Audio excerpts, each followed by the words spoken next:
बहुत पुरानी बात है। उन दिनों आज की तरह स्कूल नहीं होते थे। गुरुकुल शिक्षा प्रणाली थी और छात्र गुरुकुल में ही रहकर पढ़ते थे। उन्हीं दिनों की बात है। एक विद्वान पंडित थे। उनका नाम था राधे गुप्त। उनका गुरुकुल बड़ा ही प्रसिद्ध था, जहाँ दूर दूर से बालक शिक्षा प्राप्त करने के लिए आते थे। राधे गुप्त की पत्नी का देहांत हो चुका था। उनकी उम्र भी ढलने लगी थी। घर में विवाह योग्य एक कन्या थी, जिनकी चिंता उन्हें हर समय सताती थी। पंडित राधे गुप्त उसका विवाह ऐसे योग्य व्यक्ति से करना चाहते थे, जिसके पास संपत्ति भले ना हो पर बुद्धिमान हो। एक दिन उनके मन में विचार आया। उन्होंने सोचा कि क्यों न वे अपने शिष्यों में ही योग्य वर की तलाश करें। ऐसा विचार कर उन्होंने बुद्धिमान शिष्य की परीक्षा लेने का निर्णय लिया। उन्होंने सभी शिष्यों को एकत्र किया और उनसे कहा, मैं एक परीक्षा आयोजित करना चाहता हूँ। इसका उद्देश्य यह जानना है कि कौन सबसे बुद्धिमान है। मेरी पुत्री विवाह योग्य हो गई है और मुझे उसके विवाह की चिंता है, लेकिन मेरे पास पर्याप्त धन नहीं है। इसीलिए मैं चाहता हूँ कि सभी शिष्य विवाह में लगने वाली सामग्री एकत्र करें, भले ही इसके लिए चोरी का रास्ता क्यों न चुनना पड़े।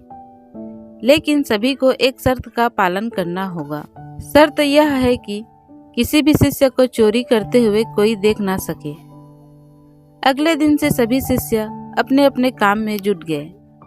हर दिन कोई न कोई शिष्य अलग अलग तरह की वस्तुएं चुरा कर ला रहा था। राधे गुप्त उन वस्तुओं को सुरक्षित स्थान पर रखते जा रहे थे, क्योंकि परीक्षा के बाद उन सभी वस्तुओं को उनके मालिक को वापस करनी थी।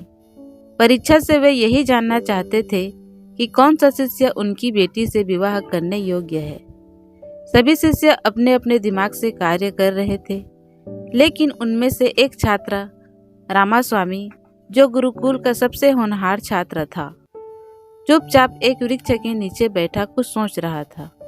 उसे सोच में बैठा देखकर राधे गुप्त ने कारण पूछा।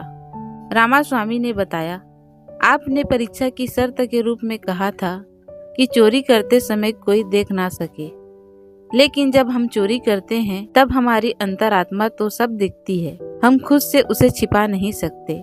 इसका अर्थ यही हुआ ना कि चोरी करना व्यर्थ है। उसकी बात सुनकर राधे गुप्त का चेहरा प्रसन्नता से खिल उठा।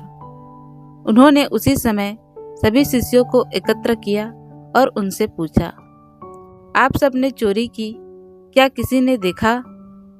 सभी ने इनकार में सिर हिलाया। तब राधे गुप्त बोले, बच्चों, क्या आप अपने अंतरात्मा से भी चोरी को छुपा सके हैं? इतना सुनते ही सभी बच्चों ने सिर झुका लिया। इस तरह गुरुजी ने अपनी पुत्री के लिए योग्य और बुद्धिमान वर खोज लिया। उन्होंने रामास्वामी के साथ अपनी पुत्री का विवाह कर दिया। साथ ही शिष्यों द्वारा चुराई गई वस्तुएं उनके मालिकों को वापस कर बड़ी विनम्रता से क्षमा मांग ली।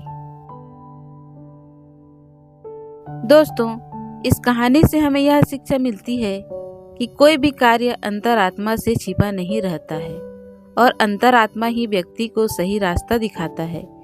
इसीलिए मनुष्य को कोई भी कार्य करते समय अपने मन को जरूर टटोल लेना चाहिए, क्योंकि मन सत्य का ही साथ देता है।